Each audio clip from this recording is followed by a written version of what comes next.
In Valoran, there existed an empire that no one remembers. It was in this empire that the legendary knight was squired to a company known as the Iron Order, a brotherhood sworn to defend the kingdom. It was in the Iron Order that Hecarim endured the harshest of training, pushing his limits and turning him into a formidable warrior. Hecarim quickly mastered every form of combat and mounted warfare among his favorite. He was second only to the Knight Commander, who quickly saw in Hecarim the potential to become his successor. That is until the Knight Commander began to see growing darkness within him. Hecarim's thirst for glory and hunger for slaughter on the battlefield eroding away at his honor and compassion. The Knight Commander knew that Hecarim must never become the successor of the Iron Order. One night he called him to his private chambers and informed Hecarim that he would never be his successor. Hecarim bit at his anger and swallowed his pride, until one day the Knight Commander found himself surrounded on the battlefield. Only Hecarim could ride to his aid, and in a moment of rage, he turned his mount away, leaving the Knight Commander to perish. Having never told his fellow knights of the decision about Hecarim, all of the knights kneeled on the bloody battlefield and swore to follow him as their new master. In the same empire, the king had a general trusted above all others. Her name was Kalista. She had served the kingdom and the king for many years, following a strict code of honor, and expected all who served to do the same. Her king had many enemies, some whose weapon of choice were assassins. Kalista had thwarted many attempts on the king's life, but one day tragedy would befall the kingdom. Kalista, with deft speed and precision, averted the blade of yet another would-be assassin. However, the deflected blade managed to graze the arm of the queen. This blade had been imbued with a powerful poison. The king summoned the greatest priests, surgeons, and sorcerers, but it was all to no avail. The poison could not be drawn from the queen's body. Even the king's magic only ceased the progression. Racked with grief, the king ordered Kalista to travel the world and find a cure for the queen. Before departing, she tasked Hecarim of the Iron Order to stand at the king's side in her stead. He reluctantly accepted the task, though bitter at Kalista for being denied the chance to travel the world and hone his skills. While Kalista was away, the king fell into madness, believing all who came to the empire were there to steal his beloved wife away from him. In this time, Hecarim's lust for slaughter had only grown, convincing the king that entire towns were plotting to take his wife from him. The king, in his madness, would smile as he ordered Hecarim to kill entire villages and citizens of the empire. Hecarim left the kingdom covered in darkness in Kalista's absence. Meanwhile, Kalista traveled the world looking for a cure, till she learned of a legendary isle, a place said to hold the key to eternal life, the Blessed Isles. Setting sail on a hopeless voyage, she soldiered on.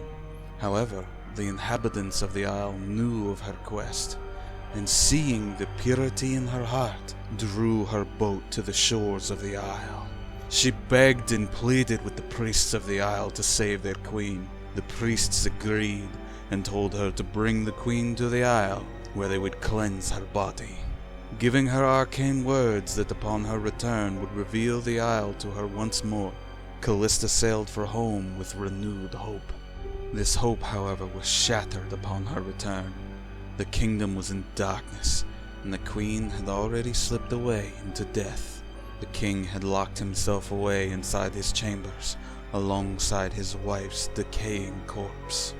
But upon hearing of Kalista's return, he demanded that she tell him what she had learned. She refused to share what she learned after seeing the state of the king and learning of the queen's death.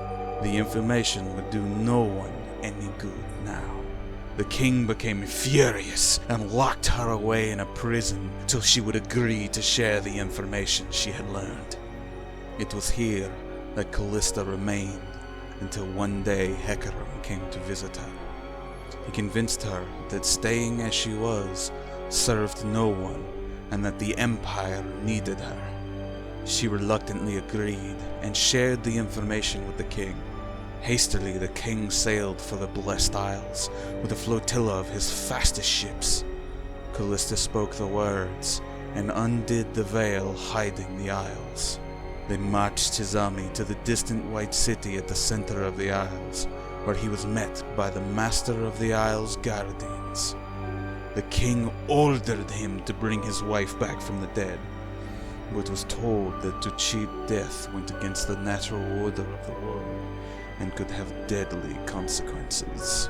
The king flew into a rage and commanded Kalista to kill the guardian.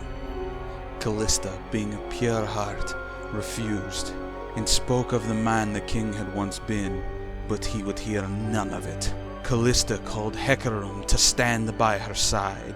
This was it, the chance Hecarim had been waiting for. He stepped towards Kalista as if to stand by her side, but instead drove his spear into her back. All of the Iron Order following suit as Kalista's vision faded and her final breath escaped her body. She swore vengeance upon those who had betrayed her.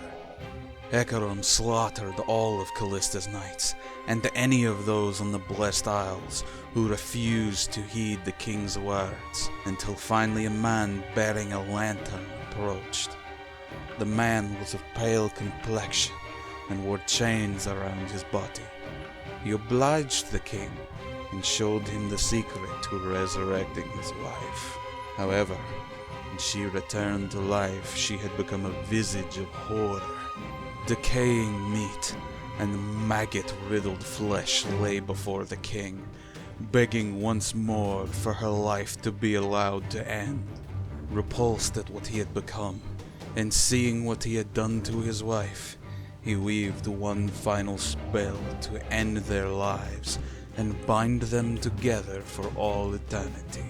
A hurricane of black mist surrounded the king and spread across the entire isle, killing all those it came in contact with. Hecarim turned on his horse, abandoning the Iron Order and his king, trying to flee from the mist, but nothing could outrun it. As the mist filled his form, he and his mighty steed were twisted and fused together, granted the visage that reflected the true darkness hidden away within his soul. Hecarim became bound to the Shadow Isles, forever patrolling its nightmarish shores and killing all before him. When next Kalista opened her eyes, they were filled with the dark power of unnatural magics. The Blessed Isles had been transformed into a twisted place of darkness, filled with the howling spirits of the undead.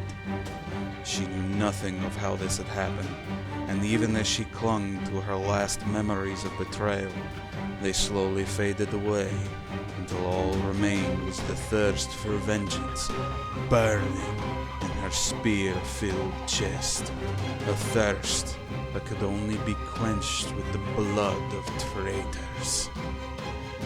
All that remained of the ruined king and his wife was a sword that now laid at the center of the Isle's once white city, the blade of the ruined king.